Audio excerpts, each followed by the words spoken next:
Hey guys, welcome back to Magic TV. My name's Craig. It is 12 o'clock on a Sunday, which means it's time for a Q&A. Now, this is where I take all the questions that you've asked over the course of the week, and I try to answer them to the best of my ability. Now, first of all, thank you very much for being here with me on Magic TV. I really appreciate it. If it wasn't for you guys, I wouldn't be doing this. Also, if you're new to the channel, please remember to get your questions in for the Q&A by Tuesday. I typically film this on a Monday or a Tuesday. Today, I'm running a bit late. This week, I'm filming this on Thursday morning, but that's a rarity. If you want to guarantee to get your questions in, try to get them in by Monday. If I miss your question, I'm really sorry, and I promise I'll get back to it next week. You're also, you need to know that you're getting my raw, unfiltered opinion. So I'm not like reading this and planning answers. You're getting my off-the-cuff answers. And if I think there's something you're asking that I think would be better suited for a longer video, I'll let you know, and I'll do that video as soon as possible. With that being said, there is once again a ton of videos. So thank you once again for joining me here. And without further ado, we're going to get into it on this week's Q&A. Okay, so the first question is from Track Hustlers, Ent, who says, "Hi Craig, hopefully I'm not too late." No, you're not. Just joined the Netrix the other day. Thank you so much. Really appreciate it.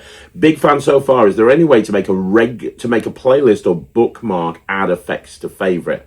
I already have a nice little list of things I'm planning on working on, but it'd be easier if there's a way to keep track of them. Thanks. Yeah, we're always adding new stuff to the Netrix. A lot of the stuff that you're seeing, the new categories, they were all bought in based purely off people saying, I want this, I want that. So if you look at the difficulty rating category, that was brought in specifically for the same reason. You're not the only person that says they want a favorites sort of playlist, a way to bookmark effects, and we're working on a way of doing it right now. The platform we use doesn't make that functionality easy.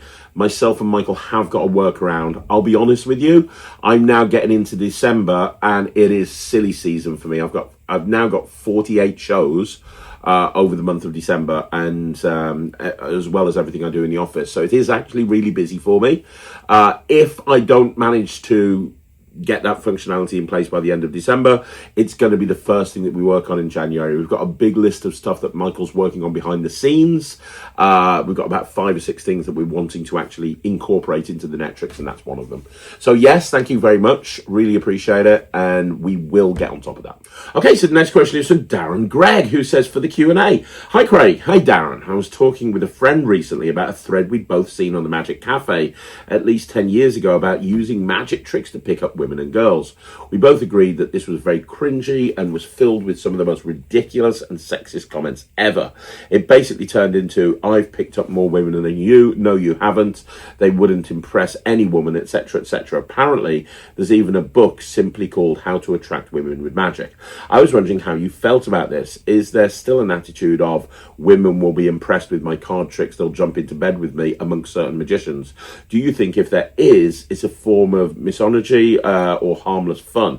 Do you think magic appeals to young men who feel they're not physically attractive to women, or shy, or is it more dangerous, even exploitative, and part of the culture of young men with strong dislike or even hatred to women? Personally, I've never met male magicians with this attitude at all, but if that thread was anything to go by, this attitude still exists. Just wondering if you'd encountered this at all during your career. And just out of interest, how did you and Sarah meet? Was it magic related? What was the first trick you saw you do? And was she impressed? Thanks, Darren." Okay, so look, this sort of thing happened an awful lot, probably about 10 or 15 years ago. There were a lot of books, there were a lot of courses online about how to pick up women with magic.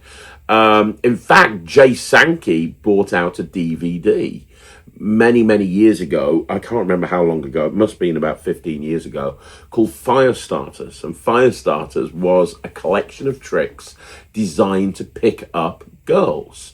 And it was routines that had a kind of a romantic feel to them, or it was routines that allowed a lot of physical contact that would enable you to basically pick up women, right? So this is something that has happened an awful lot. I don't think it happens as much these days. Having said that, I mean, I've been married for a long time, right? So this is not something I think about at all. But I perform a lot at gigs, and a lot of gigs I go to, especially with a particular type of crowd, especially with, like I was doing an event last week, and it was like an awards ceremony for sort of direct salespeople, and everybody was sort of 20 to 30, and kind of having that very kind of testosterone driven way sort of thing. That sort of crowd. Some military bases have this sort of same attitude as well, where you do a trick, something super visual and super impressive, like paper to money or something, or some sort of coin production, I don't know, something like that, and you'll have a person in the audience, normally a blokey bloke, that'll go, "Oh, I bet all the girls will fall into bed with you." And that's something that you hear quite often as a professional magician. When I'm performing to the right crowd, I could hear that like 3 or 4 times in one night. And my standard answer is, well, I've been married for 25 years, So the general public outside of magicians, they feel, or at least a certain percentage of them feel, that doing a magic trick is a great way to hook up with a girl. Now, here's the thing. I've not been in a nightclub for about 25 years, right? I've not kind of been in that scene for a long time. But when I was single and I was dating, and I was going to nightclubs, that whole culture of chat up lines and so on and so forth, that was a kind of a very common thing. Like, how can you make a first impression? What can you do to make a first impression? I remember a mate of mine wanting me to teach him magic way back in the day, because he was going speed dating and he wanted to do a magic trick to grab people's attention and stand out when he was speed dating. So I think the general public do think, to a certain extent, that magic is a great way to pick up members of the opposite sex. And for a long time, there were books and DVDs, and as I say, even big names like Jay Sankey was releasing DVDs that basically effectively gave the same advice across. In terms of, do I think it's kind of a dark thing? Do I think it's something that do I think it appeals to young men who feel they're not physically attractive or shy to women? I don't think so.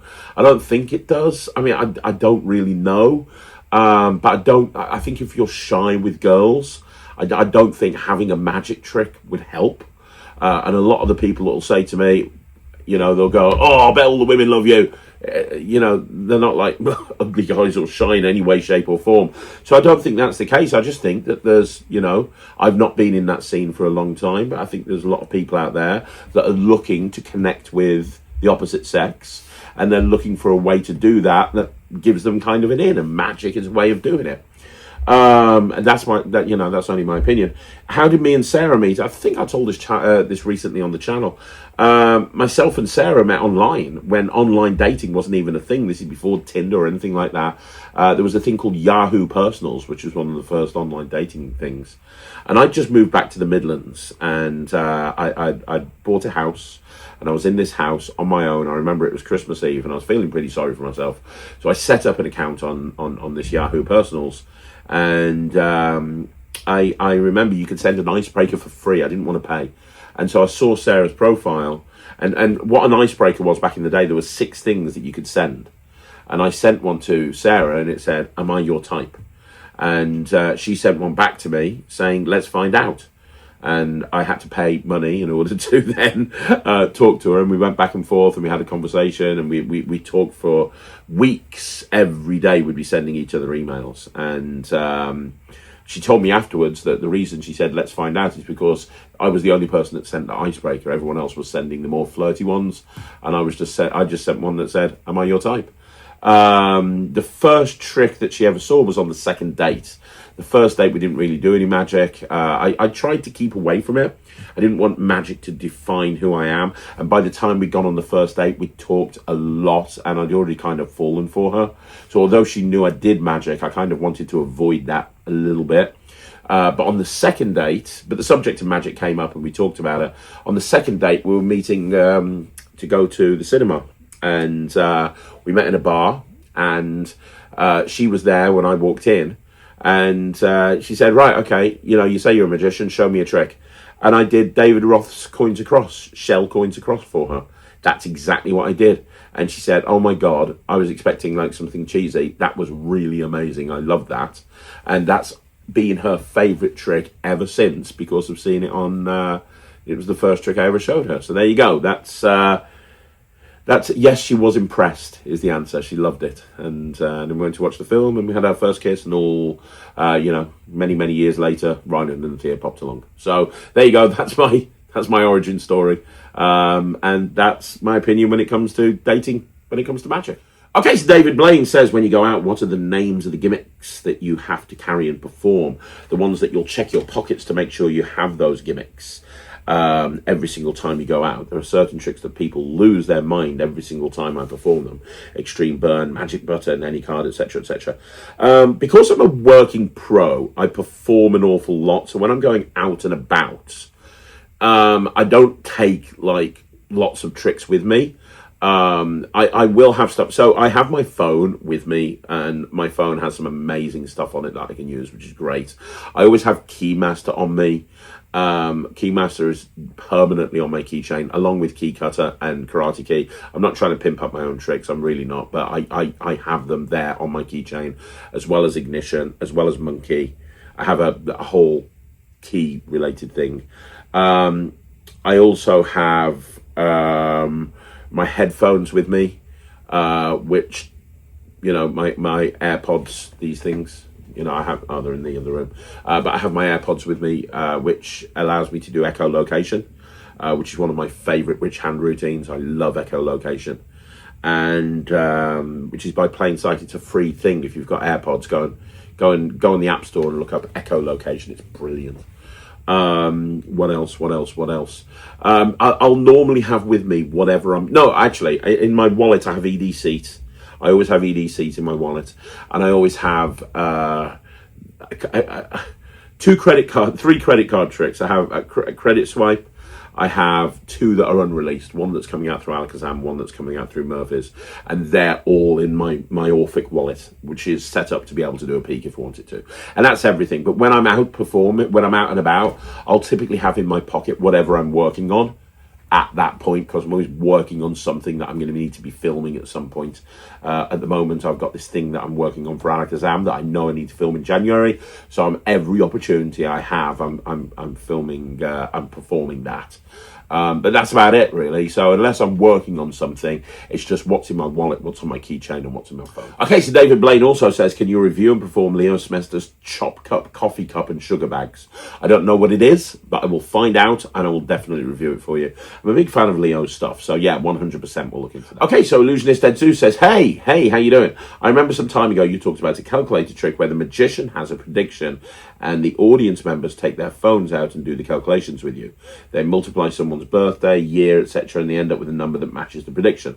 What's this trick called, and is it still around? Because I think it was an app. Thank you.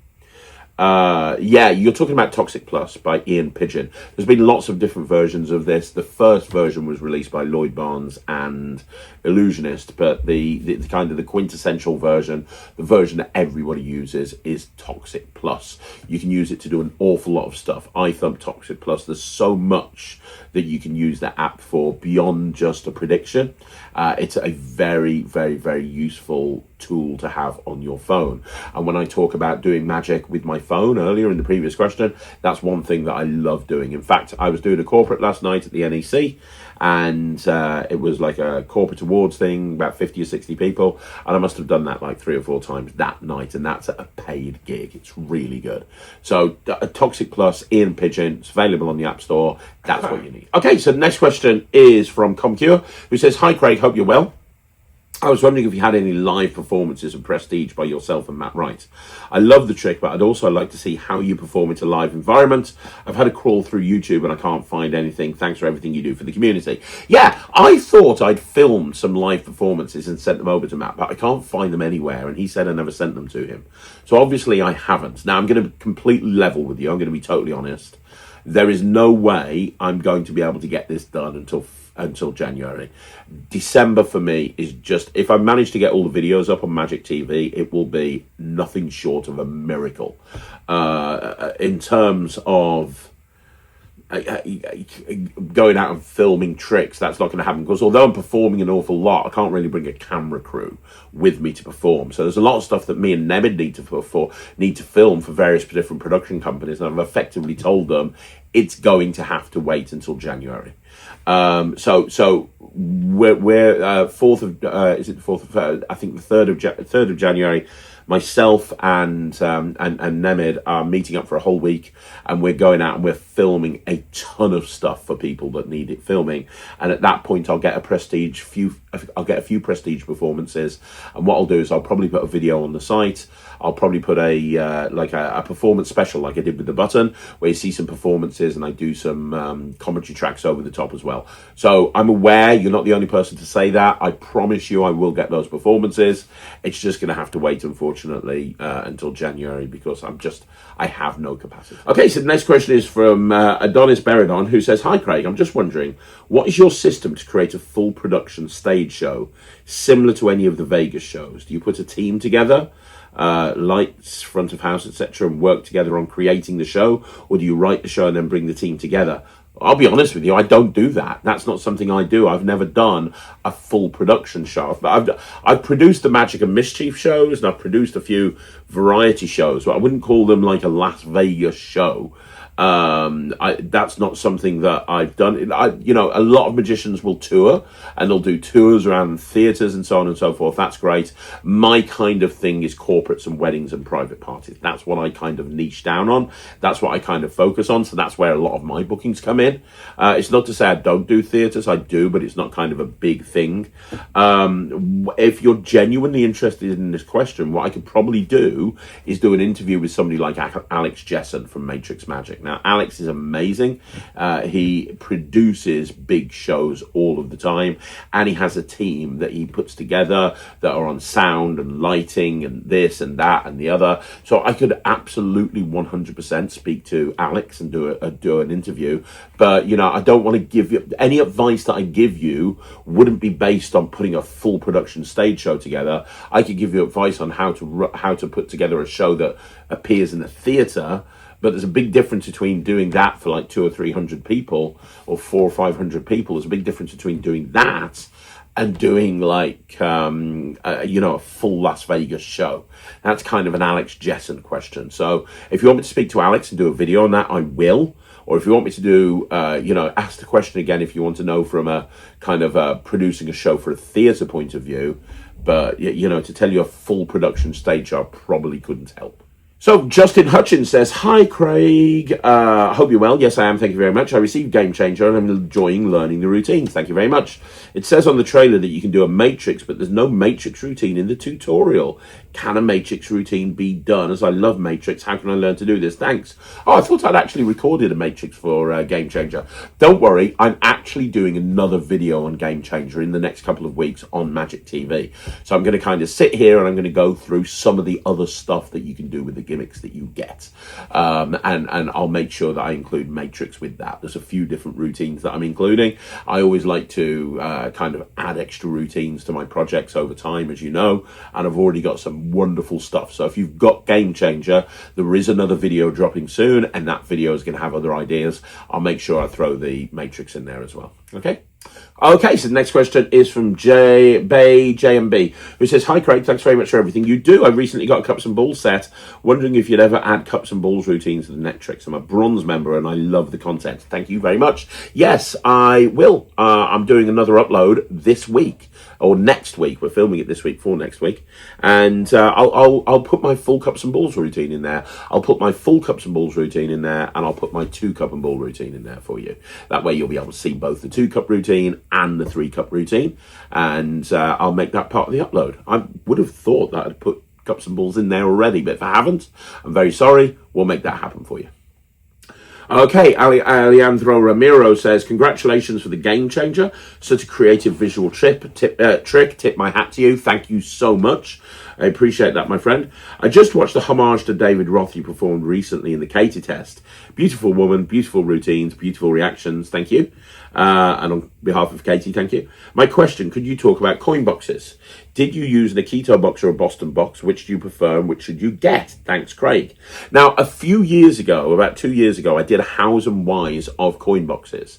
And I covered the Boston box, the Akito box, the German box, the Duivia box. I covered a whole bunch of different boxes. I plan on updating that because there's a lot of other boxes that have come out since then. It would be good talking about the variety of different boxes, including TCCs, the new Pokito box that's come out recently through Penguin, which is amazing, by the way. Pokito is one of my favorite coin boxes right now. There's so much you can do with it. But yeah, I mean, there's quite a lot of content on the Netrix about coin boxes. And if you go and look at the Hows and Whys video I did on YouTube on coin boxes, there's a bunch of information on there as well. That particular routine that you're talking about, I believe I used just a normal Akito box. From memory, I think I used a normal Akito box. I would always start with a normal Akito box and look into some of the Roth material. But David Roth really pioneered coin boxes, and while everyone else was just doing turnovers, and that was really all everyone did, Roth kind of took it as a challenge. He kind of went in a completely different direction and really kind of redefined what you can do with a coin box. And then other people, including myself, built on the work of David Roth. But Roth's work from Expert Coin Magic definitely should be studied. Okay, so the next question is Logan Serini, who says, "Hi Craig, I've recently watched your channel for a few years. A lot of the advice you have given has truly changed my life for the better." That's amazing. And that's exactly why this channel exists. Thank you so much. Now I get to perform magic instead of slaving away at a 9-to-5 job. Also, I recently got to meet Doc Easton, and because of your interview, it's helped me ask him good questions. He will occasionally call and give me amazing advice. If it wasn't for this channel, I probably wouldn't have had the courage to get out there and perform and meet a lot of amazing people because of it. You know what? That is amazing. That is absolutely fantastic. You know, I say this on the channel all the time, but sometimes it can be quite difficult putting these videos together, especially if you see crap that, you know, sometimes people post. There's a certain person online that's a magic reviewer, and I never mention him. I'm not mentioning him now. I don't want to mention it. It's not unbiased magic reviews, by the way. I don't want to mention him. You know, I refuse to mention him, and I never mention him or discuss him on this channel. But I get people messaging me and saying, "Hey, you're saying this about you on Instagram.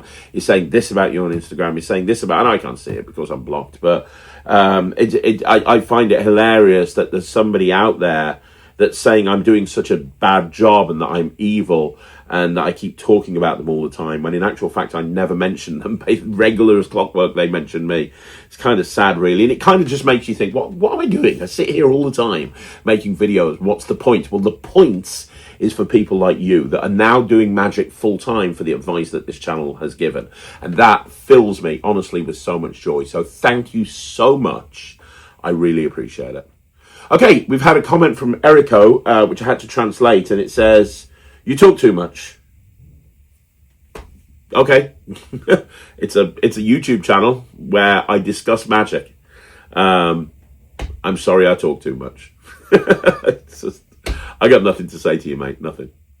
Okay, Medchix Mia says, "Hi Craig, I've been hitting open mic nights and learning how to be on stage. What things should I be focusing on to improve? Keep in mind I'm relatively new. I'm very new to stage and parlor settings, and I'm just doing classic effects to keep it simple." So what are you going to be improving because you want to learn to be on stage? So you want to learn to be on stage, you're going and doing open mic nights, and you want to know what to focus on and what to improve. Right, so the first thing is Basics 101. When you're learning about being on stage, learn about how to stand on stage. I know that sounds stupid, but the amount of people that shuffle around and they make movements because they feel very, very nervous. Plant your feet, look forward, and try not to move. That's the first important point. Second of all, try to get eye contact with every single person in the audience. Don't do this thing where you're kind of covering your eyes, okay? They don't know you can't see. Yeah, that looks really unprofessional. Just learn to speak to the audience, and even if there's a light shining directly in your eyes, learn to get eye contact with all of the people in the audience without having to cover your eyes. That is equally as important. Learn about stage placement, and what I mean by that is think about where every single trick needs to be and every single prop for every single trick needs to be. The amount of time that I see people on stage and it looks really unprofessional because they don't know where their prop is, or where do I need to go to get this? Where do I need to go to get this? And, you know, I've seen acts where they kind of fumble around the stage looking for this prop that they can't find, and then they've eventually found it. Learn to know where everything is, so it almost becomes muscle memory as to where to go and what to grab, right? Learn about tone of voice. That is equally as important. When you perform to an audience, understand that you cannot perform at this level all of the time. You know, I see a lot of people that are just super excited and they think that that is the way to connect to an audience, by shouting at them for 45 minutes. Likewise, you don't want to sound monotonous and boring. You know, when you're speaking to people, the tone of voice needs to change depending on what it is that you're saying to the audience. And that's something that you need to kind of understand. The other thing that's worth learning when you're performing on stage and you're going to open mic nights is how to get a member of the audience up on stage. It seems simple, but that is something that a lot of magicians struggle with. And it looks really unprofessional if you're trying to get somebody on stage and everyone says no. Learn how to take control of a particular audience member, but in a way that doesn't feel like you're violating them. You know, you want to be able to bring somebody on stage immediately, and you don't want it to look like you know, you're struggling to do that. I remember seeing an act a few months ago now, and this person was apparently one of the biggest names in magic, but they spent 5 minutes trying to get somebody up on stage, and it's kind of like, well, that's basics 101. You know, that's the first thing that you should be able to learn, is how to get somebody up on stage. Learn about how to walk out on stage. Walking with confidence, again, is so important. You know, I spent so long teaching Ryland just how to walk out on stage and stand on an X. When he was doing Britain's Got Talent, I spent so long teaching him how to walk out on stage and stand on the X, so that he comes out looking confident, he doesn't look out coming nervous. Your first impression is your first impression. And anything, you know, if you come across as nervous, you'll come across as shy, an audience will eat you alive. And then finally, think about musicality. There's never a better time to think about music in your act than when you're doing an open mic night. Think about how you can use music to enhance a show. Even if you're not doing something to music, think about a track that you can underscore something. So I use Ryland and Thea do the Morgan and West multiplying bottles, and that's a perfect example, because multiplying, they do the restarting bottle. And the thing with the restarting bottle that's worth noting is that it's, you know, the way that Ryland and Thea do it, Thea's being really naughty and she's grabbing the bottle and she's getting rid of it when nobody's looking. And, you know, you want to have that, what am I trying to say? You want to have music that will fit that. So with their performance of that trick, I've got Naughty by Matilda underscoring that, the instrumental version of Naughty, because that fits with the show and it really kind of enhances it. A good backing track through all of your routines will really help elevate the performance you're doing. So there's a few little things that you can work on. None of them are to do with magic, right? They're all to do with learning how to actually stand on stage and learn how to perform, and most importantly, not just perform but connect to the audience. Okay, so the next question is Mystery Man 000 says, "Hey Craig, still wondering when you'll be making a video on the middle of tricks for close-up." Yes, I am. That should be dropping any day now. We've got a ton of videos that are backed up. We're currently batching videos because I'd like to have a break over Christmas if I can. So we're currently batching videos, and that video is filmed and it's batched, which means it's going to be coming out in the next 4 weeks. I have actually filmed it 100%. When it's coming out is Michael's decision, because he's the one that kind of schedules everything on this channel, but 100% it has been filmed. So yeah, it's filmed, it's batched, it's coming out at some point before January. Okay, so Mystery Man 000 also says, "What's up, Craig? Who do you think is winning the Royal Rumble this year?" Damn, that's a good question. I know who I'd like to see win the men's Royal Rumble. I would like to see LA Knight win. Or Joe Hendry. Those are the two that I'd like to see win. I think both of them have got a strong upside. The audience love both of them. And I think both of them could really carry the championship. However, I don't see them winning if CM Punk and Cody still have the title. Because you're not going to go for a face versus face at WrestleMania. I just don't think you're going to do that. So if going into the Rumble, it's going to be Punk and Cody. I don't know. I could see Drew McIntyre winning it, because then he would get to challenge CM Punk, and I think that could be a huge WrestleMania main event. And I don't know if he's healthy. He might not be, but if he's healthy, potentially somebody like oh my god, what's his name? Why have I forgotten his name? Oh my god.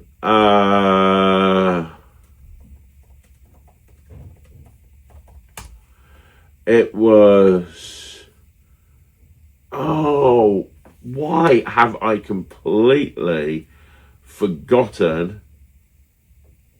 I've completely forgotten the guy's name. He's injured at the moment. He's injured. He's got neck problems. Bigger guy. Oh my god, I hate getting old. I can't remember. I'm sure you know exactly who I'm talking about. One of my favourite wrestlers, Canadian wrestler. Oh my god, I can't even think about who to search for. It'll come to me. It'll come to me. That's really frustrating. But him, you know who I'm talking about. Or maybe a returning Chris Jericho. A lot of people are saying that Chris is returning to WWE. I could see him coming down as a Royal Rumble participant and kind of winning the whole thing. I can see that happening as well. So any of those options I think would work. We'll have to see.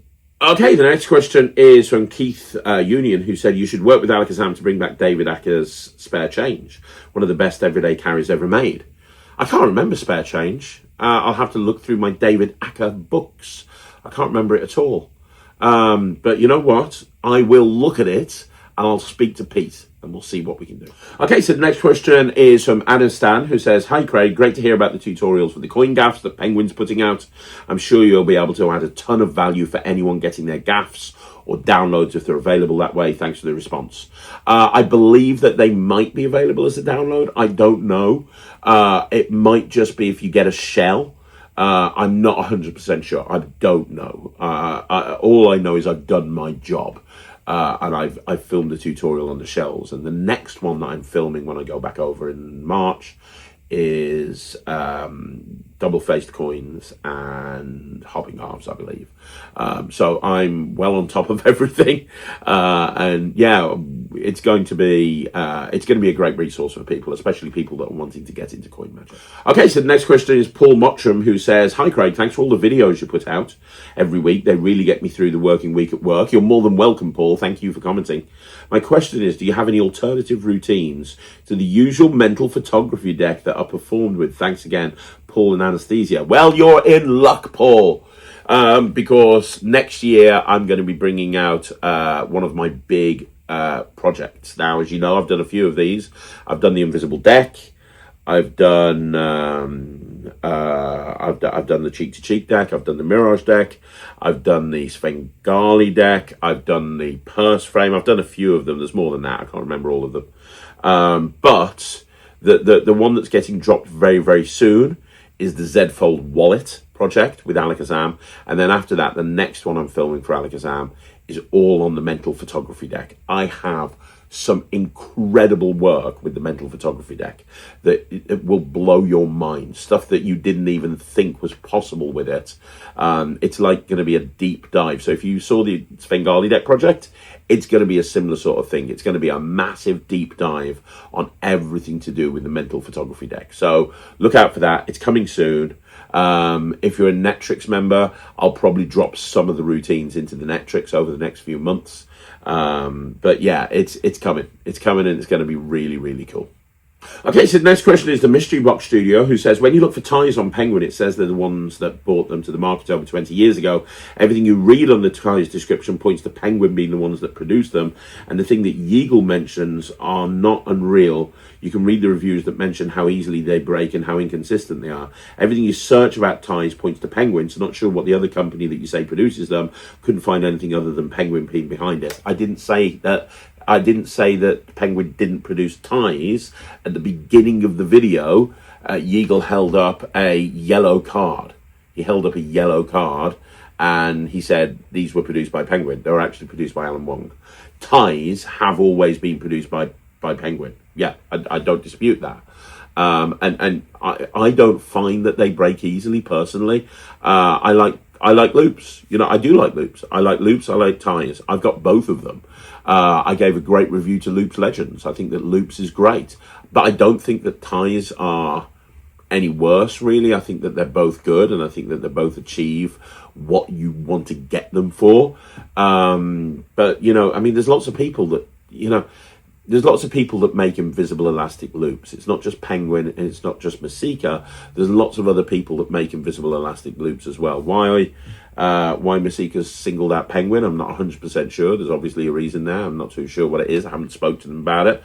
But yeah, hopefully that clarifies what I was talking about. Okay, so the next question is Spooky Kid, who says, do you know of any routines that would benefit from using the mental die besides what they show on the tutorial?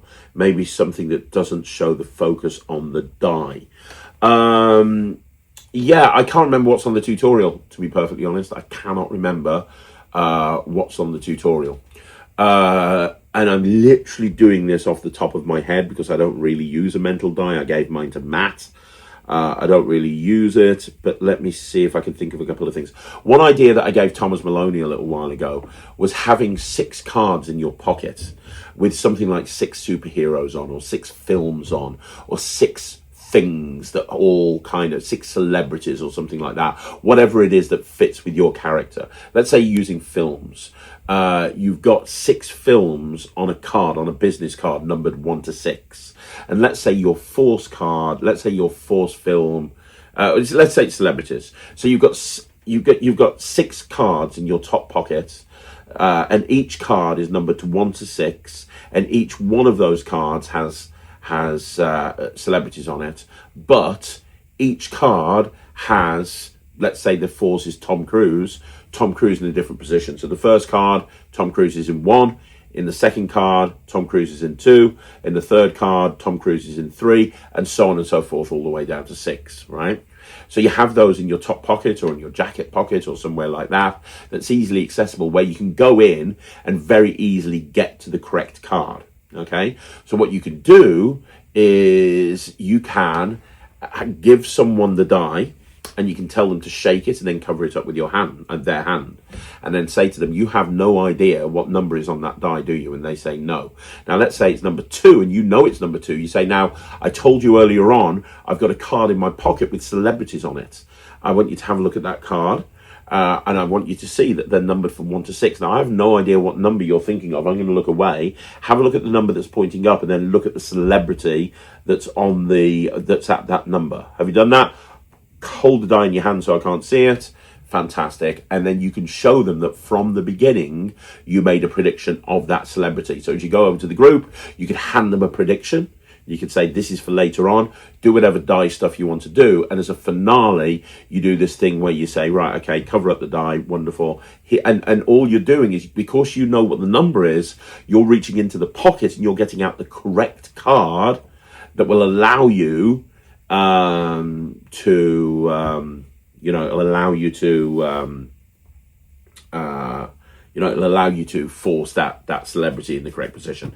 So that's the first thing that I think would work quite well. And the nice thing about that is it's adaptable. So if you were going and doing a Christmas gig, for example, and everything had to be themed to Christmas, you could have on there things like Santa and elves and so on and so forth, Christmas themed things. Whilst if you were going to a football club, for example, let's say you've got a residency in a football club like I have, you could have different players on the thing that work for that club, that kick balls for that club. So it's adaptable, which is quite cool. So that's the first thing that you can do. You could very easily do a book test. So you could take a die and you could give it to the first person and get them to roll it. And you could have them roll the die and tell them to look at the number, and let's say the number's 5. You could then go to you could then say, pass the die over to the second person, and what I want you to do is roll that die and have a look at the number. Let's say it's 3, and then so you know what their numbers are, but they don't know what the numbers are, and you say, right, we're going to combine these 2 numbers and create a new number. Would you like yours to be the first digit or the second digit? I want mine to be the first digit. Okay, so yours is the first digit, yours is the second digit. Now, before you tell each other what your numbers are, I have a book here. Or you could take a book from a shelf if you're around a friend's house. And as you flick it through, you say, now, this is not my book, it's your book. So every single one of these pages are completely different. And as you're showing the book, you just turn to 35 because you know that they rolled a 3, they rolled a 5, and that person wanted their number to be first. So you know that it's number 35. So as you're just flicking, you clock the first word on 35 and you say, take this book. What I want you to do is between you work out what your number is, turn to that page, look at the first word on the page, and then close the book. And then what you can do is you can then go through whatever mind reading process that you want to go through to tell them the word that they're thinking of. Now, you could also use that approach with any card at any number if you wanted to. So you could have somebody roll a die over here, and let's say they roll a 6, and you know it's a 6. You then have the second person, and they roll a die. Now, if they roll a 5 or a 6, it's not going to work because it needs to be 1 to 52. But you could have them roll the die and cover it up. And you say, actually, roll it again and cover it up. Because they don't know you know what the number is. So you can just get them to roll it and roll it and roll it until you've got a number that you're happy with. So let's say they end up on 3, so you've got 36. You could use mnemonic. Now, you know that 36 is the Jack of Clubs. So you could give somebody a deck from the very beginning and you could say, right, okay, we've got 2 numbers here. I have no idea what the numbers are. I want to combine them to create a position in the deck of cards. And in that case, you can't get 63. You can only get 36. So you know it's going to be 36. You say, right, can you combine them? Wonderful. But before you do look at it, before you combine them, I'm going to make an open prediction. And, you know, you say Jack of Clubs, or it's a secret prediction and you draw it and write it down, whatever you want to do. But they create that number, they pick up the deck, they deal down to that number, the cards at the number, and then you turn over the prediction and it matches. That would be a very cool way of doing that as well. So that would work. There's 2 or 3 ideas that would effectively take the heat off the die, because at this point the die isn't being used as the focus of the routine. It's not like roll a die, you're thinking of 3, roll a die, you're thinking of 1. It's not like that, right? Now you're doing something else. Now you're using the die to create this this other thing that's taking place with a book or with a pack of cards or with a celebrity prediction. So there's probably a lot more you could do by going down that route. But yeah, I mean, there's a good start. Have a go at that and see how it goes. Okay, so the next question is Pancalo says, hi Craig, I've got a quick question and a couple of questions. A quick suggestion and a couple of questions for you.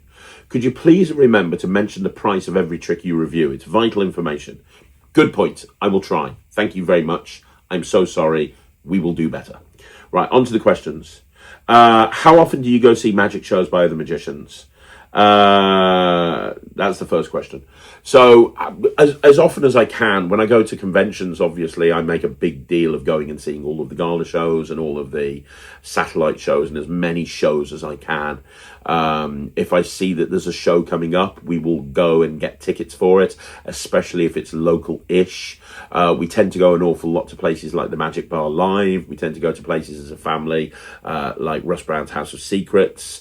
We like to go and see magic. You know, it's something that we enjoy doing. So yeah, I do go and see a lot of magic shows because I love magic. That's the point. If I wasn't doing this, if I wasn't a professional magician, I would still love magic. I love everything about it. Okay, so Pancala has a second question that says, why do card tricks have a bad reputation? It's like they carry a lot of baggage. If you're a card guy, you need to prove yourself extra hard for the audience to care. I understand where you're coming from, but I kind of disagree. I am literally filming this first thing in the morning on a Thursday. Yesterday I went and did a gig, and it was a couple of hours, corporate gig, awards dinner, and there were about 50 or 60 people just milling around. And, you know, the amount of times, I don't always open with the card trick. A lot of the time I don't open with the card trick. I'll open with something else. And the amount of times that I'll have people, after I've done a couple of routines, they'll go, oh, can you do card tricks? Or you'll pull out a deck of cards and they'll go, yeah, I love card tricks. I think people, the general public, expect magicians to do card tricks. Now, I like to be eclectic with what I do, and I try not to do as many card tricks as others. But still, you know, I did a few card tricks last night, including card in the box and a whole bunch of different card tricks. I did tech deck many times. and people loved it. And sometimes people will request it. Now, let's just transcribe that, because there is another side to the story as well, if we're being completely honest. I had an agent ring me up yesterday, and she said, look, I've got this client on the phone that wants to book you for a corporate event, and you are free, but the problem is your show reel shows you doing a lot of card tricks. And the guy said he wants a more modern magician, and I was like, what do you mean by a more modern magician?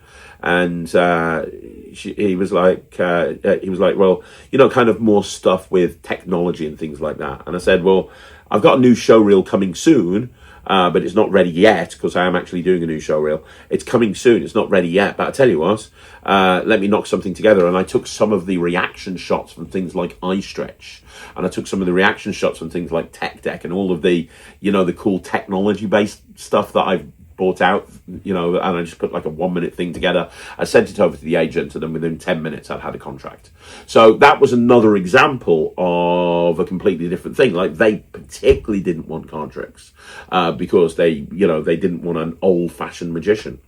So I think that the general public, as a rule, do enjoy it, and sometimes you'll get requested to do a card trick. But I think from a booker's point of view, people who are organising an event, they want to see something different, and card tricks are almost a little bit cliched, if that makes sense. So I think that's what it is, really. I think there's nothing more to it than that.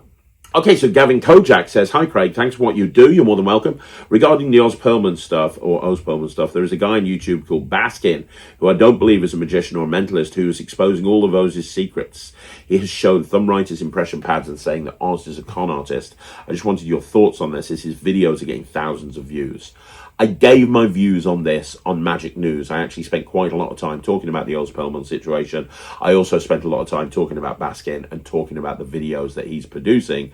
TDLR, I think that he's got a bee in his bonnet, because his entire YouTube channel is about Oz Pearlman. I think that he's not a magician, but I think he's got some sort of magical knowledge. But I think because he's not a magician, he doesn't get it. And yeah, he's exposing stuff, and it's not good, and it's terrible. But honestly, like I said in the Magic News, today's news is tomorrow's chip paper. So in other words, in a week or two, this is going to be completely and totally forgotten. Nobody will care about this. I guarantee it. But yeah, it's not nice when people like this Baskin guy make YouTube videos. But you know, there's not really anything anyone can do about it. So we just have to weather the storm. Okay, so the next question is the Fess. Hey, I haven't seen you for a while. Hi, Craig. It's been a while, and I hope you haven't forgotten who I am. Not at all. I hope you're well. Anyway, I've been slowly getting back into magic, and what's piqued my interest is solid through solid.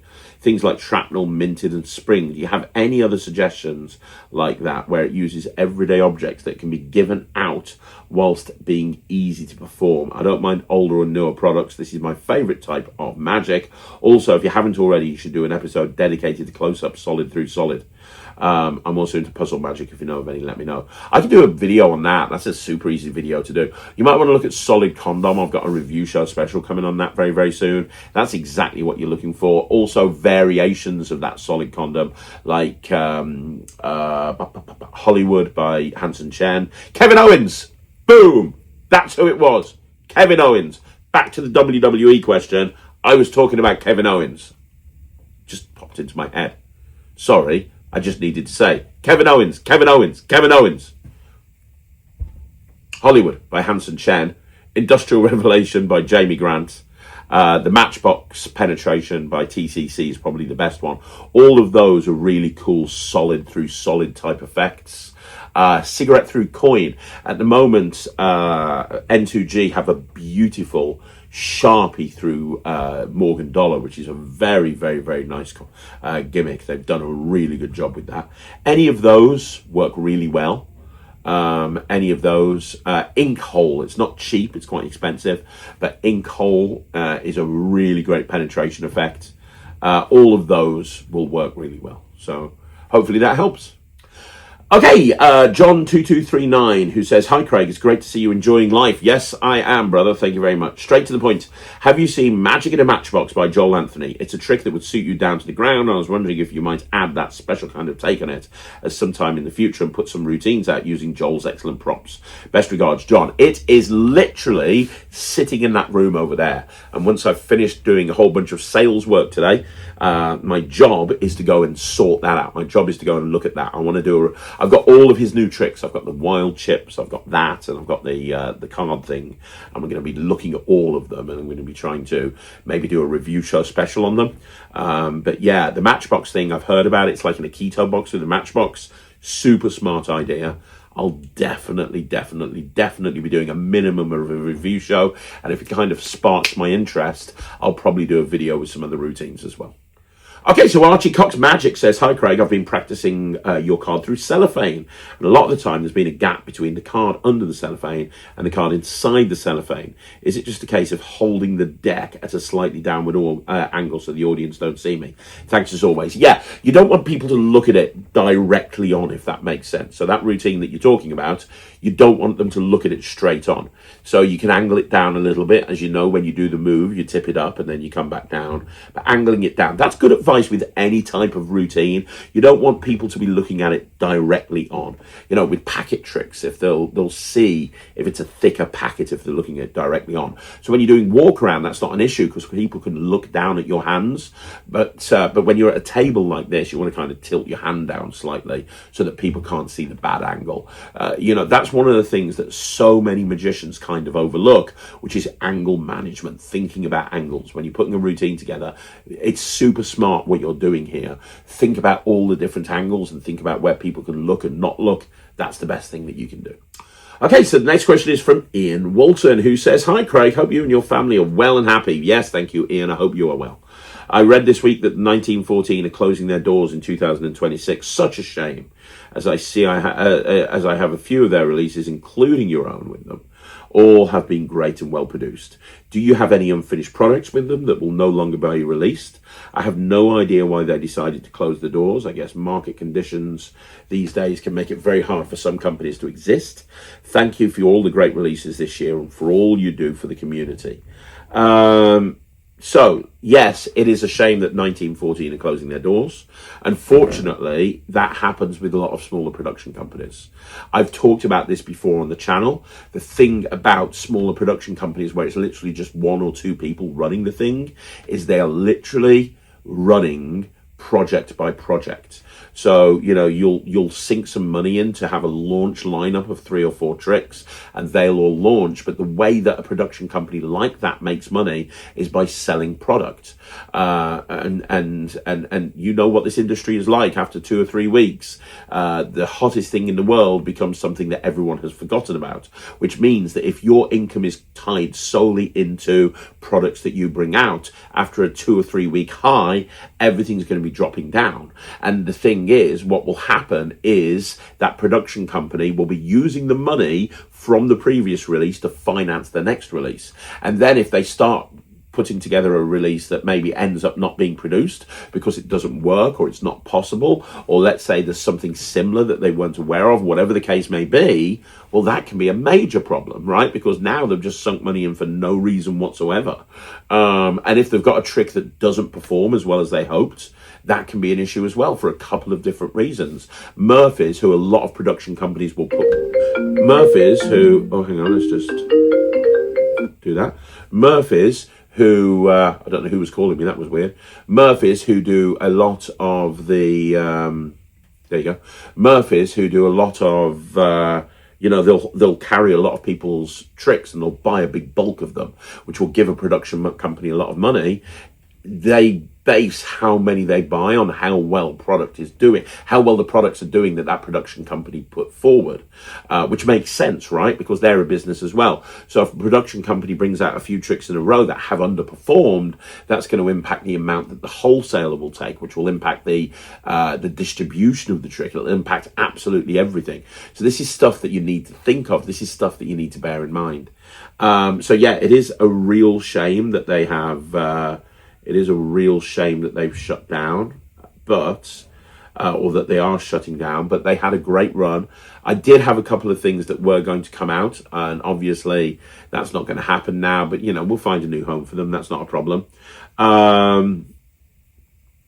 What I will say is, if I was an Alakazam, if I was a Penguin Magic, if I was a Vanishing Ink, if I was a Murphy's Magic, I would be putting a bid in for 1914 to buy everything. So in other words, the website, the list of tricks that they've brought out over the years, the assets, the remaining stock, the name, the brand. I would be putting in an offer to buy all of that lock stock, because I think that could be a really great brand for any of those companies that I mentioned. First of all, things like Orphic Wallet, things like Shadow Wallet, things like Eclipse, they're going to constantly continue to sell. But not only are they going to constantly continue to sell, but you know, you've got access to all of the new tricks that they were going to be bringing out, you know, and all of that stuff. So honestly, I would absolutely 100% be seriously thinking of buying that company if I was a magic shop or a magic producer and I had the disposable income. I think that would make absolute sense. Okay, Stephen Devereux says, "Hi Craig, hope you're well. If the trick comes out, is it possible to only buy the secret or the tutorial? Thanks, Stephen Rue." Generally not. It can do. So Penguin have done that a few times. And Alakazam have done that a few times. So a case in point, for example, is my Svengali deck project that I brought out with Alakazam, and the Mirage deck project. Both of those are, you can buy the physical prop, so you can buy it with a Mirage deck or with a Svengali deck, but you can also buy it as a download on its own if you've already got those things. Penguin have done the same thing. I remember the Mario Lopez Chinese coin trick that used three silver coins and a Chinese coin, I think. I can't remember. You could buy that as a standalone trick, with all of the props that you need. But if you've already got some coins, you can buy it as just a download. So there are lots of different ways that you can actually go with that. I've seen that done before. Yeah, it is possible. It is absolutely possible. Yeah, can be done. But generally, as a rule, if it's a new product that's coming out that uses props that other people haven't seen before and whatever, typically as a rule, you can't buy the tutorial for that. You have to buy the whole trick, and then you'll get access to the tutorial. So there you go. That's another Q&A in the bag. Thank you once again for joining me right here on Magic TV. Don't forget, you want to see more videos like this, you just got to like the video, subscribe to the channel, leave a comment down below. Now, I'm going to be back again later on today with a review show special, and make sure you check out the Talk Magic from last night. It was with Noel Quarter and Roddy McGee. It's a good one. Make sure you check out that. I'll be back on Monday with a very special video. So make sure you look out for that. Join the Netrix. It's my online streaming platform for magicians, and you can get access to that immediately. But outside of that, I'll see you again soon. Thank you so much for watching. My name's Craig, and this is Magic TV.